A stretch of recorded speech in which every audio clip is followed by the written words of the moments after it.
I have been called many names throughout my life. Daughter, sister, friend, student, mom, mommy, mother, wife, business owner, Grammy. And they all represented roles that I was filling. But 3 months ago,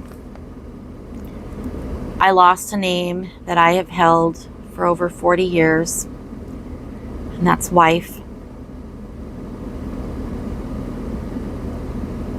I loved that role. I loved being a wife.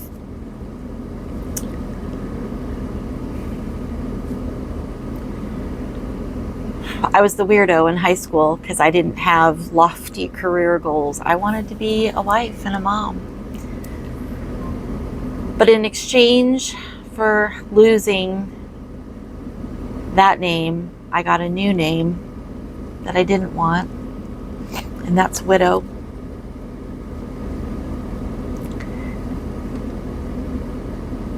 I hated that name. I hated it. I didn't want it.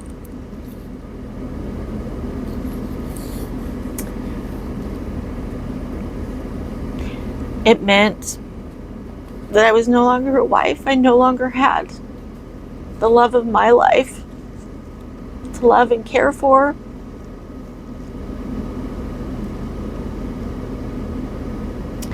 And in my mind, somehow, it meant I was this shriveled up shell of what I once was, just kind of kicked to the curb. Nothing left, no purpose. And I know part of that is just it's grief, because it was what I was feeling.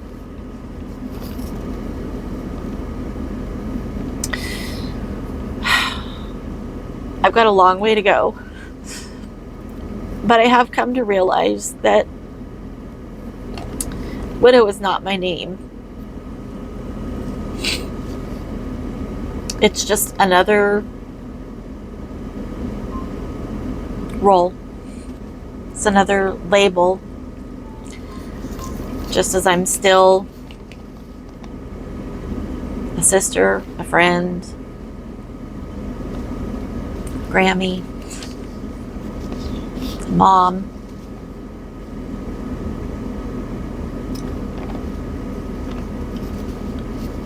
And in my heart, I will always be his wife.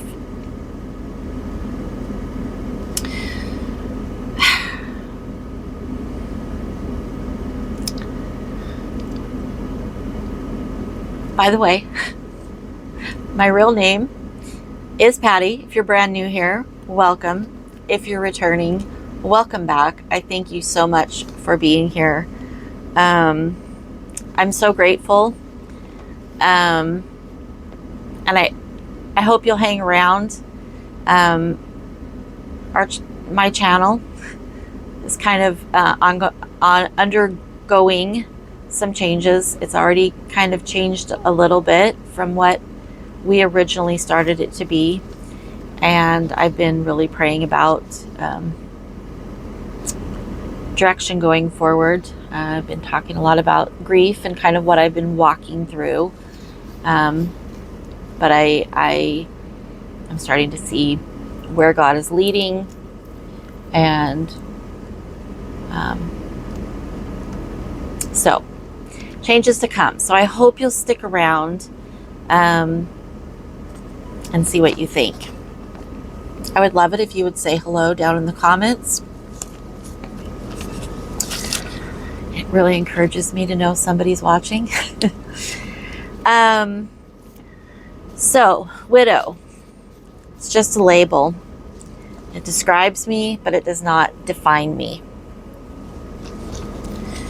And as I have been praying, and I am so sorry, I just keep bumping this thing. So put my hand over here. As I've been praying and studying, reading my Bible, and really, I don't want to waste this. Whenever I've gone through things in my life, I always try to seek what God has for me. I believe there's always a lesson, or there's something to be gained, whether it's being refined, learning something new, preparation for something that's, coming next. And I always try to look for that. And to be honest, this one has just been the absolute hardest for me, because while I've lost both of my parents, my in-laws, grandparents,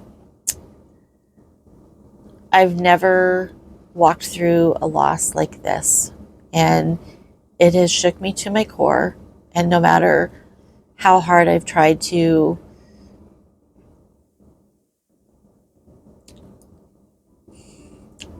I hesitate to say shake it off, because that's not really what I'm trying to say. No matter how hard I've tried to just rest in His ways, or higher than my ways, God has a plan. He has a purpose. It's been really hard, but I've still been trying to seek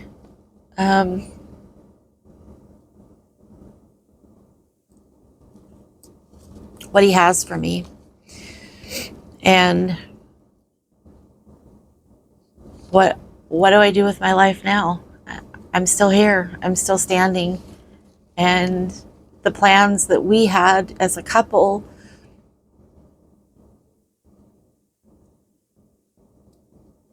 those are gone now. And so now what? What's next? But I've been gently reminded through my studying that widow is not my new identity. I'm still the woman of God.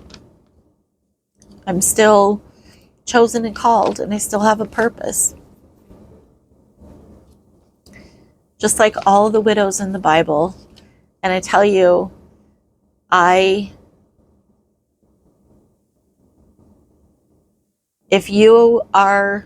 still studying through them, but if you are a widow, study the widows of the Bible.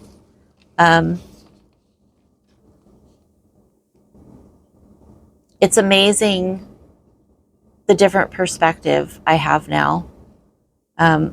Like Ruth and Naomi, I've always loved that story, but I find I'm identifying with it and seeing things I didn't see before. So I encourage you, and even if you're not a widow, if you're just watching,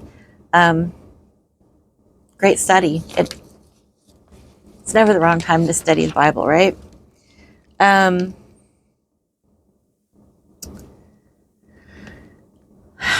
My prayer is that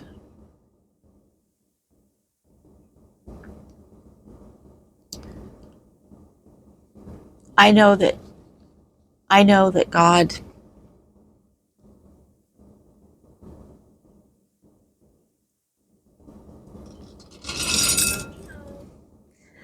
my life is still a story that God wants to tell. He wants to share His grace and His goodness and His faithfulness through my story. And I have to be, I don't know if you can hear that. It's my cat's food dish talking. It's my voice.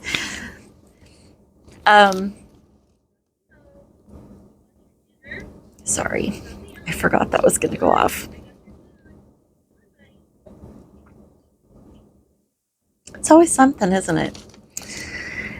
I was reading in First Peter where God likens us to a living stone. Of course, Christ is the living stone, the chief cornerstone, right? But just painting that picture of Christ being the foundation, and then we're all likened to those same living stones that get built into on that foundation. And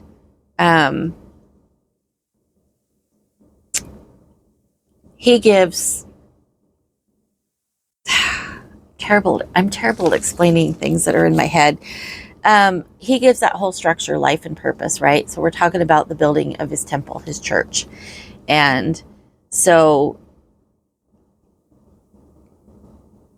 but I'm thinking about the stones and likening us to stones. And it got me thinking. I just think it's cool how when you're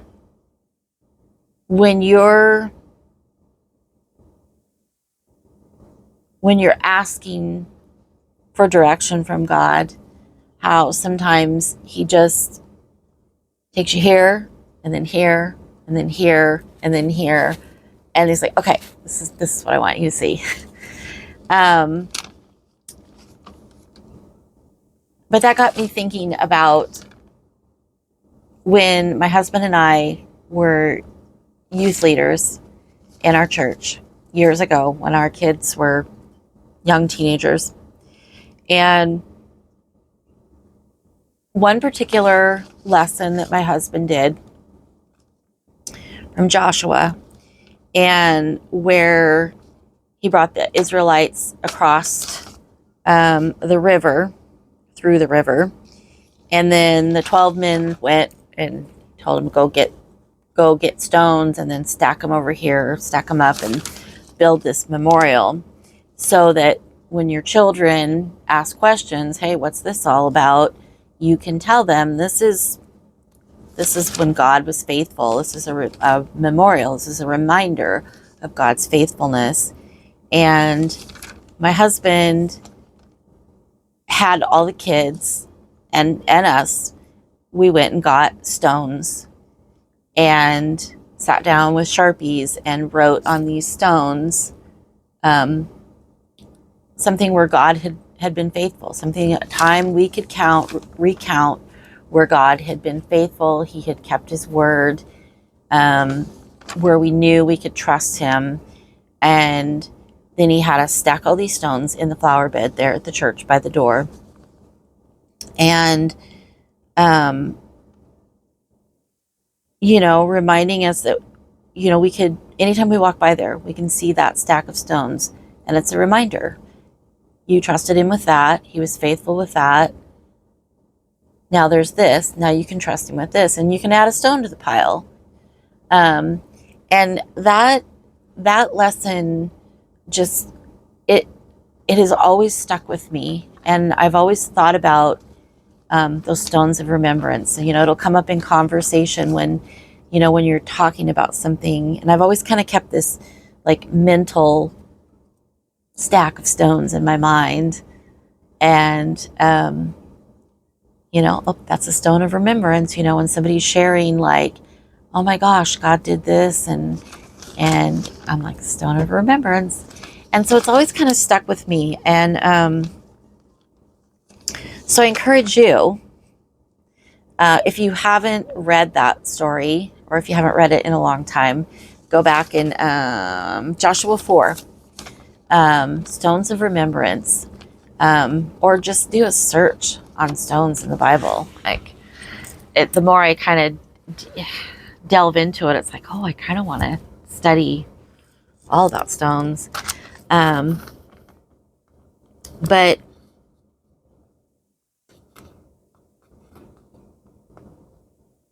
the point I wanted to make is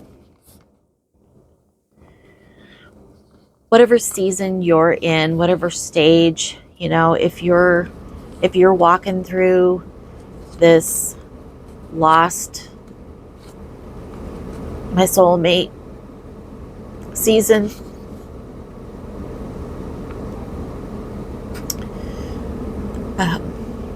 God still has a plan and a purpose for your life.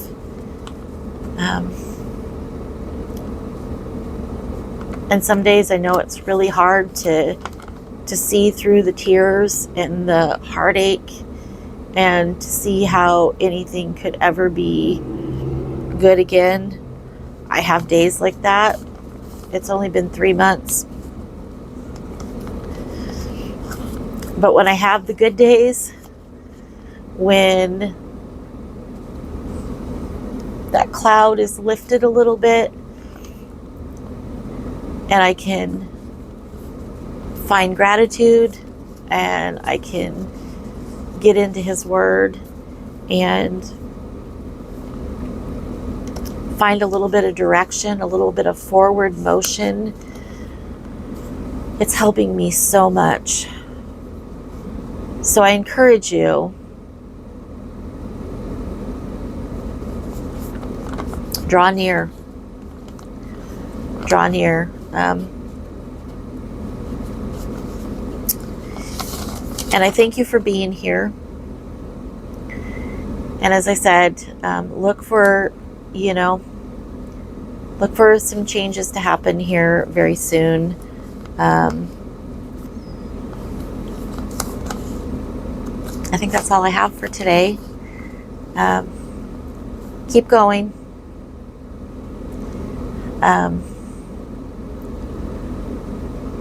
We're going to get through this. We are. And I would love to hear your thoughts. I would love to hear about your journey, whether how you feel about being called a widow. And I thank you for being here.